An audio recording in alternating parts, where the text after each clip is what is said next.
Happy Friday, America. Hope everyone had a fantastic week. Thanks again for joining us right here on the Discussion Combustion Happy Friday, America YouTube channel for another episode of Happy Friday, America. You just got done rocking out to the Fricashinas, playing that Happy Friday song. Fantastic. They're going to have some shows coming up here in Denver, Colorado. So if you're in the area, definitely be sure to give them some love. My name's Kevin Batstone, and be running the ones and twos, doing a little MCing on this episode for February 23rd, 2024. And joining me, of course, across the table, as always, is Arthur, America's Motivator, Rawe. Hell yeah, baby. Let's keep it up. Let's keep the rhythm. Maybe the rhythm of a dancer. But all I know is that today we have an awesome show for everybody. So thank you for tuning in on this epic Friday. And as we always have on every Friday episode, we have Today in History. Let's go, Art. I had to start this one off with a memorable, epic moment in military history. 1945, U.S. Marines raised the American flag on top of Mount Suribachi, Iwo Jima. Obviously, this is a very well-known, renowned picture of all the Marines raising the flag. I'll give a quick plug to Operation Report. They have an awesome YouTube channel where they break down this entire battle taking the island of Iwo Jima. So many lives were lost in that battle and also in that war. So I wanted to commemorate that one on this. Excellent. And moving on to 1954, what do we got? We also have the first mass inoculation against polio, which takes place at Arsenal Elementary School in Pittsburgh, PA. Well, hard to believe.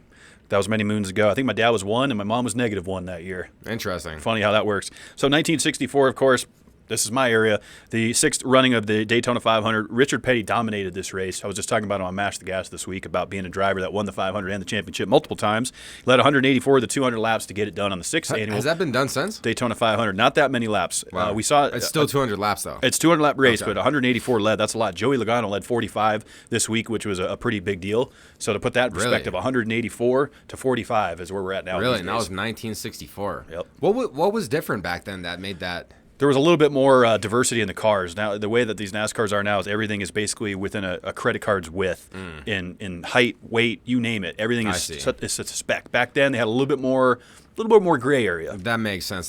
So, we got to stick to some nuclear news. We've covered the United States. We've covered the USSR multiple times. And look, they both dropped bombs on February 23rd in history. However, I wanted to highlight the country that was the very first country to recognize the Stars and Stripes behind me. Kevin, do you know which country was the first one to recognize the Stars and Stripes? I think just to throw gas on the fire, I'm going to go with Great Britain. Great Britain? Okay. That's definitely throwing gas on the fire. So 1980, France performs a nuclear test at Mururoa atoll. I don't know how to speak with a French a French dialect or tongue, but yeah, France, they're on the nuclear news this week. And then to end this one out, 1999, hip-hop artist Eminem releases his first major album, the Slim Shady LP, which is a Grammy-winning rap album. We all know that one. That's right. 24 years, man. That's a long time. Slim Shady still killing it. He's been sober for like 14 years now, so congrats to Eminem over there. Yes. On an incredible music career and what he's done for the rap industry. All right, moving on, bringing it close to home here in Colorado, or should I say California, as the state slowly starts to turn into California. The state agencies here in Colorado have decided to ban gas-powered lawn equipment from the months of June and August. So anything with 25 horsepower or less, which who's kidding who? Most of these things don't have that much power. Mm-hmm. I mean, we're talking, I took small engines in high school, building lawnmower engines and stuff. Yeah, I mean, 25 horsepower, you're talking like those mega ones that you see those guys driving, on like the side of the highways and stuff. But even those are going to be regulated. So from June through August, gasoline-powered lawn equipment is no-go here in the state. And I just don't like this, Art. I don't like the idea of banning anything. Once again, it's one of those policies that looks really good on paper. We're going to cut down on ozone pollution. I get it. I understand it. But it's like it's like the battery deal that we talked about with Tesla a few weeks ago. Those end up in a landfill. You might be curing one problem over here with gas and carbon emissions, but now we've got a waste problem with batteries over here. That's just my take on it. Yeah, my take on it is that a green American white picket fence lawn, like that whole thing is actually dated. And what everyone needs to be doing with their lawns nowadays is creating a natural environment that's safe for insects, safe for natural, not natural, but local wildlife, because having a green lawn is a waste of resources. It wastes water. We use petrol on it. We use gas. There's all these chemicals that we throw out to kill stuff. And if you kill all the dandelions, that's actually bad for the bees, which I could go off on this. So I think that lawn care is stupid in the first place, and everyone should just have a wild front yard. That's how I feel about it. That's an interesting perspective. I wasn't prepared to go down that route, but I'll just finish with, I don't think anything should be banned. I think it's a little ridiculous. I think people can use their own, judgment on, is this good, is this bad, because a lot of this is pertaining to commercial lawn care. Yeah. Right? It's not Joe the plumber mowing his lawn on Sunday morning. It's these big landscaping companies that go around with these mega mowers and are doing all these lawns. Mm-hmm. That's kind of what they want to cut back on, but it's only from June to August. But of course, that's the primary growing season. Yeah, and my question is, to stick back to what I'm talking about here, is when's the last time that you even spent time in your front lawn, that you spend all this money and time maintaining? Like, when did you last actually hang out on that lawn?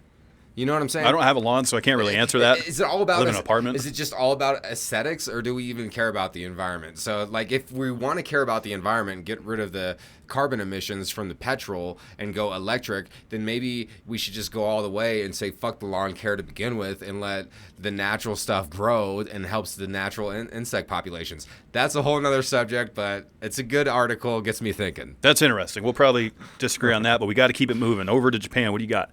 So Japan, we wanted to go across, it's a happy Friday everywhere, and this is kind of cool news, and it got my brain thinking. So these bullet trains, I've been fascinated by them. I've always wanted to ride one. I have never done that. These things go so fast, 186 miles per hour. That's ripping right there. That is so fast. That's like Daytona 500 speeds. I mean, you just think about if there's bullet trains in the United States, like how quick you could travel to all these other major metropolitans. Like, I don't know why we don't have that in more places in the world. Yep. So I think the bullet train concept is really cool, and there's a huge fan base for that. Yeah. So they're difficult to build. Are they? Well, think about it. If you're trying to build one from Los Angeles to New York, It's the rail system, though. It is a rail But system. it's a specific but rail system. You would need, it's going to be fortified. I mean, the rail system here in America has a lot of, I got a buddy who worked on the rails for years. He'll tell you, there's no way that old equipment can handle this. They basically have to start over. When it like turns around and like You can't be going 186 at those kind of curvatures and any dinks and cracks in the rail. I think it's a good idea. But even at 186 miles an hour, think about it's 2,800 miles from LA to New York.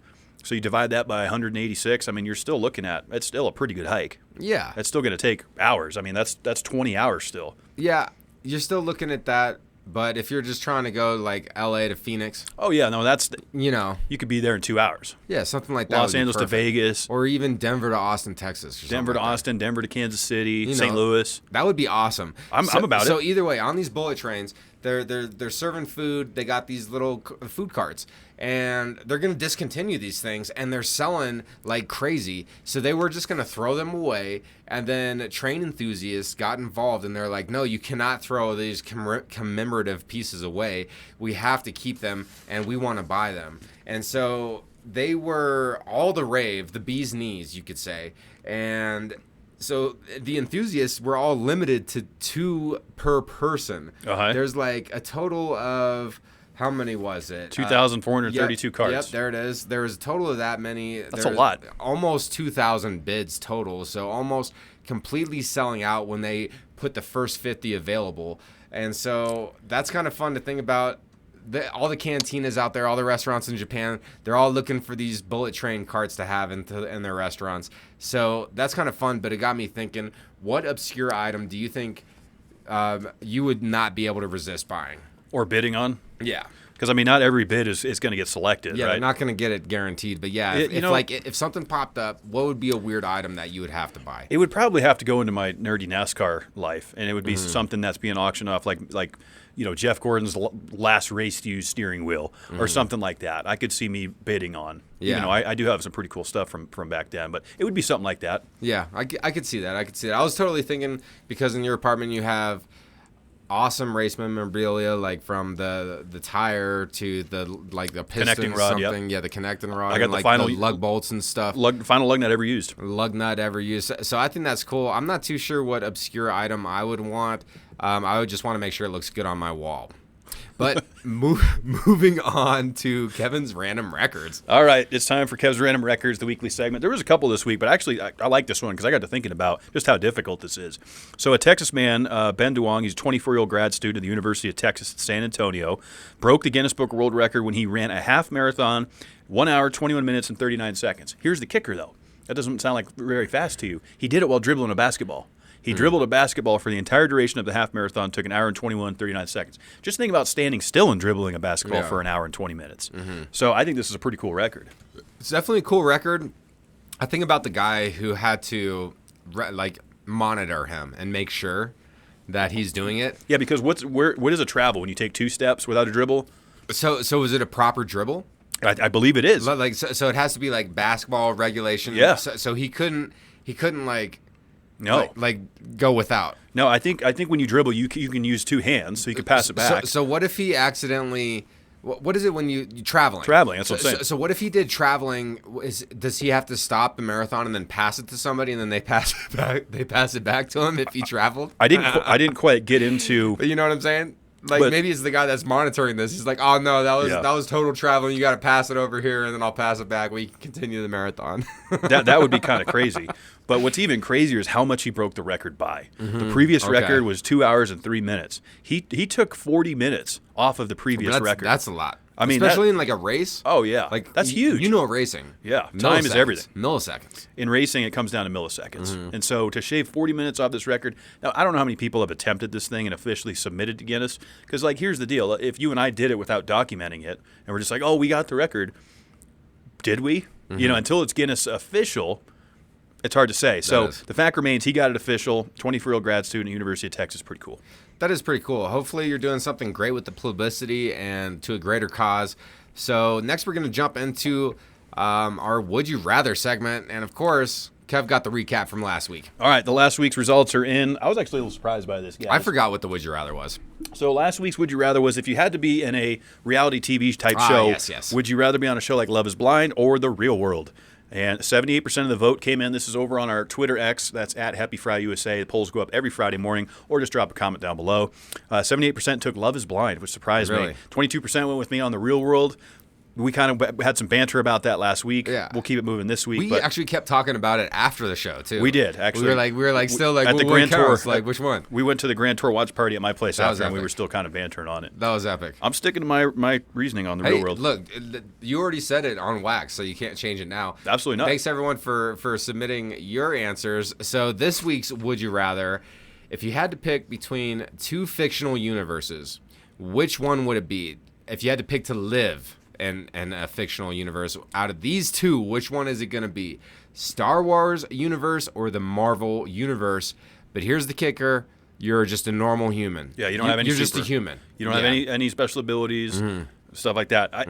Based on, this isn't my area of expertise when it comes to these topics. The little bit that I do know, I'm going to take the Marvel universe. Really? Yeah, because I think about some of the things over there in the Spider-Man, the Avengers, right? The Fantastic Four. I think about some of those worlds that they're in, and they just seem kind of cool. Even though I can't do anything. Yeah. I'm just existing as basically an NPC at that point. So my thought process is the same, but it's for Star Wars. Okay. Because they actually have galactic highway systems and all this other stuff.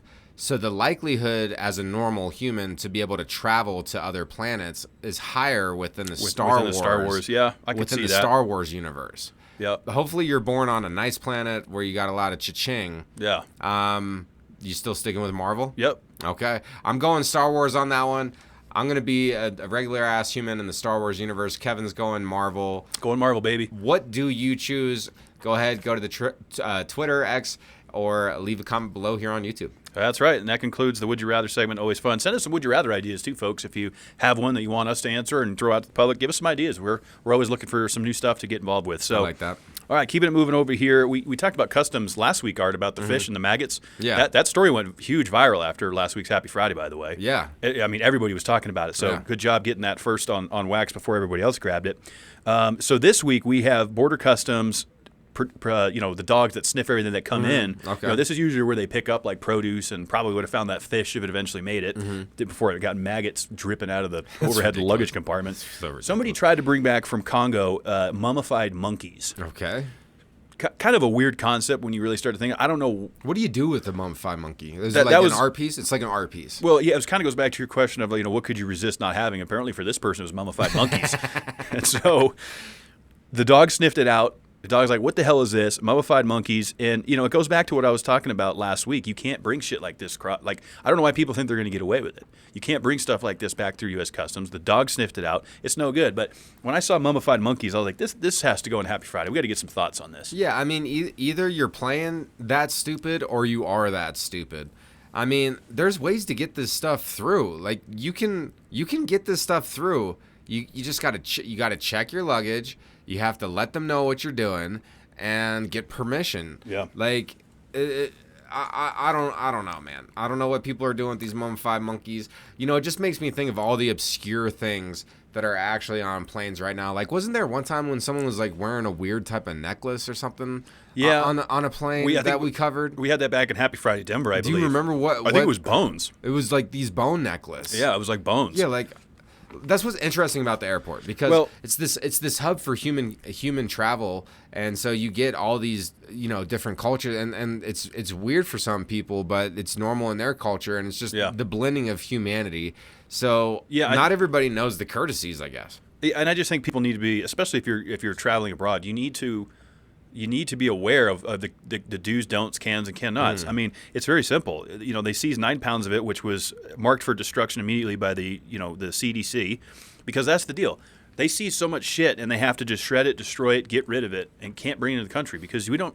A lot of those countries have different diseases and different parasites and things that we don't have here in the States. So there's a reason why this is all in place. Yeah. And I agree with it. You know me, I'm not much for banning things and stuff like that. But when it comes to the unknowns and bringing this shit into the country, I think it's a good policy. I almost think most of this is not people playing stupid. They just are dumb. I would tend to agree with that. And look, I've been an idiot in many ways in my life, and you might call me an idiot if I said I was going to drive a modified toy car at 92 miles per hour. This is a great read. This was a good one, and this was also a world record breaker, so I'm not trying to step on Kevin's random records. That's why it comes after, but I could not resist putting this in there. It's a good one. It was a super quick video. If you want to see the hyperlink, it's in the comments below. You can just click on that for anything that we're covering today. Cool video on this one. So man modifieds on a ride-on toy car to reach 92.24 miles per hour. This was a mini Porsche. While he was riding this thing, his legs were out, his back was hanging off, like it's just ass and seat. It was AIS all day. That's the only way that you could ride this thing. Marcel Paul was an electric engineer student in Germany. He spent 10 months conducting research and modifying this toy car. Quote unquote, he wanted to exceed the 88 miles per hour that it took to hit time travel and Back to the Future. So that was his goal, was 88 miles per hour. He was trying to go DeLorean speed. Yeah, he was trying to go this DeLorean speed. And then he ended up going on this Hockenheimring, whatever racetrack. Do you know how that's said? Hockenheimring. Hopperhemring, thank you. Yeah, there's not even a B in there. Yep. And so he took it out there, and he actually hit 92.24. So that was pretty cool, fun video to watch. He was all geared out with the helmets and everything. So my question with this one, I want to know what your most epic weird build is, and I'll give a couple nods. So one time back in the day, we built this cool trebuchet to play beer pong with. I remember that. And I didn't build it. I watched my brother build it. It worked. It worked. And the counterweight was full of a lot of pennies. He got it to work, though. It did work. It worked. And I think we made some shots on it. And then also, I was thinking about the most obscure thing, weird thing that I had to modify, that was useful, yeah. I guess. And there was this squirrel nest at the top of this tree in my mom's backyard, and we had to remove it. And I fashioned all these sticks and duct taped them together. This thing had to have been 60. It was a long pole, and it worked, and I got it out. How about you, man? What's something weird that you modified? I mean, I kind of sticking to that theme a little bit. When I had my snowmobile, back in New England, we would rip around that thing, and I would just I would tinker on it and just see what kind of power I could get out of it. It was a one cylinder, so there wasn't much we could do. I remember like spraying starter fluid like directly into the intake, and it was just like, the thing should have blown up so many times. I mean, it melted my dad's boot. We've got this thing so fucked up. Dad took it out on the ice and had it wide open, and his boot, it got so hot. Because this thing was not supposed to. It was not supposed to run like this. It's not meant to run wide open on a one cylinder. And we just threw so much shit at it. Dad's boot melted. My brother had to go in for a recon trip and tow him back. And so that's fun. It didn't quite work. It worked for a little bit, and then Dad pushed it to the limit, and it was no good. That's awesome. Yep. That's a cool story. I've never heard that one. So yeah, what are you modifying out there? What's something crazy that you done, or what do you want to modify? Fun segment, and he broke a record with that. That's on the Guinness Book of World Records now for a modified toy car. That's fast. That's super fast. I don't know if I would trust the stability of that. The handling? Because you get those speed wobbles, man, it's no good. But still pretty cool story. Scroll down and take a look at the video. It's pretty cool. Keeping it moving here. So the Highland Games trophy was missing for 90 years. It returns home to Scotland. It was right under their nose the whole time. So a gentleman by the name of Adrian Taylor, he found this Rose Bowl in his house after a clear out. He's clearing shit out. He discovered it. He goes, man, this thing needs to be returned. It belonged to his grandfather, who was the previous winner when the Highland Games would go on from 1877 to 1935. Okay. So they decided to bring it back, but the hardware, unbeknownst to them, was like 500-something miles away. It was sitting in this guy's storage, basically, because his grandfather had won the last one. So why in 1935 did they discontinue, doing this championship? I didn't do research. That's the thing, and then all of a sudden, 2022, they're they ran out of ideas. They voted to bring it back. It was an 87-year hiatus.